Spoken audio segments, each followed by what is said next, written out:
Here we are in our field of Vertigo spring beans, which are well and truly on the turn and a bit on the lean, to be honest with you. I'm starting to go over a bit. There's a fairly bad bit up there underneath the trees that's gone over, but I've got something I want to show you all in here. Now I'm heading off down this way and then along that way and then up that way. So I've done my waterproofs because it's been a little bit wet. I'll switch this off now and I'll be back with you when I'm close to where I want to be, because it could, by the looks of it, take some time.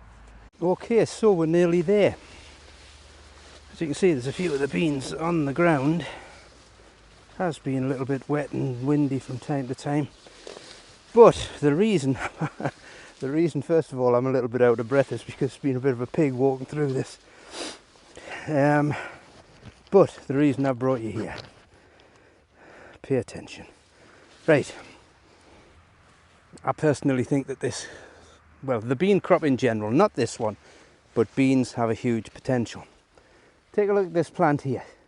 1, 2, 3, 4, 5, 6, 7, 8, 9, 10, 11, 12, 13, 14, 16, 17, 18, 19, 20, 21, 22, 23, 24, 30-ish pods. Some of them not great, but 30-ish pods. I found one the other day that had 51 pods on, I think it was. But then you've got some others, as I've said before, that don't have so many. Let's see if I can find one. They all seem to have quite a few on now. So you've got small plants there like that have 1, 2, 3, 4, 5, 6, 7, 8, 9, right? So let's see. It has decent potential if you can get it all to pod. But what we've got in here is we've got a plant that I've been following through the season. How mad's that, man? And this is it here. I put a stick next to it so that I know which one it is every time I come in. And it's this one. It's this one here that I'm shaking. Let's count the pods. 1, 2, 3, 4, 5, 6, 7, 8, 9, 10, 11, 12, 13 that are going to produce beans of some description. Right. So that's got 13 pods on it. Through its life in this field, it produced 54 flowers. So why has it only got 13 pods on it that will produce beans? It's pollination, isn't it? It has to be. So you're not getting all of the pollination. You're not getting all of the flowers pollinating to produce beans. But just think about it, if you could. That's obviously where the one I found that had 51 pods on, obviously, most of its plants, most of its flowers were pollinated. So it's just a curious thing. I can retrieve this stick now because I don't want to leave that in there for the combine to chew up. But it was just a curious little thing, and I thought I'd get a little bit of rust on these now, but what can you do about it? But yeah, massive potential.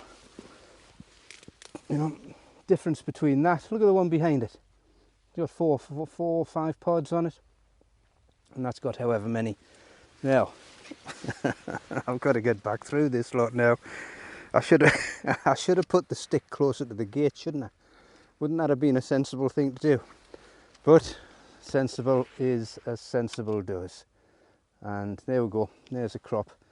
A big chunk of it's still standing. There's a lot of it leaning over in the winds, mainly under the trees and next to the tram lines. It seems to be that it holds itself up. We'll put a little bit of a gap down the side, and they do lean quite readily. But it's going now, and I still think we'll be into this by the end of September. What we do will be into it by the end of September. It's going to be followed by wheat, and we'll probably combine and run the drill in the field at the same time, and just get straight in behind the combine to get the wheat in on time. It's good, dry, light land here, so it shouldn't really be a major problem. But we will be growing beans in the future on some of the heavier land. So we'd like to see them coming to harvest a little bit before the end of September, beginning of October. And I think that's probably the best possible outcome. If the weather stays like this, we need sunshine. And if it stays like this, they're going to be probably even later. But, right, wish me well. This is where I'm going, okay, down here. And there's my truck over there. It's not so very far away, but as Captain Oates said when he left the tent, I may be some time. Thanks for watching. Right, I've managed to get back, and as you can see, it's thoroughly persisting down. Hence, I've got the brolly out. Look, brolly. It's the one with the hole in, so I'm probably still going to get absolutely soaking wet. But I couldn't dash back, could I, really? And I didn't have my brolly with us, but at least I had my waterproofs on, so I've got back reasonably dry.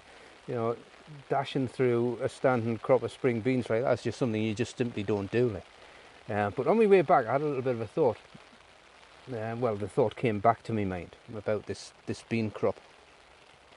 When you look through the bean crop, you'll find some pods that have 3 beans in, some that have 4. I found one the other day that had 5 in, but I don't find too many of them.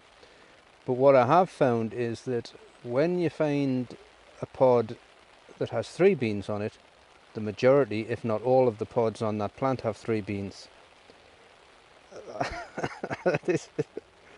You can tell how obsessed I'm getting with these beans, can't you? But if you find a 4 bean pod, the majority, if not all, of the pods on that plant have 4 beans. I wonder if the plant breeders are looking at this, because really, if you can get 4 beans as opposed to 3, then there is a certain consistency to this when you do have a look through them. There you've got a 30% increase in yield. So anyway, that was just me thought, but there we have it. A nice wet bank holiday afternoon in England. Isn't it just the way? Look at it over there. Look at all of that. You can barely see through that rain. But the oilseed rape needs it to give it a little bit of moisture to get it away. But the wheat doesn't. And there's wheat just beyond this, ready for harvest. It just needs a couple of fine days on it. We might get that this week, but certainly not today. Anyway, I am going now. So again, thanks for watching. Bye now.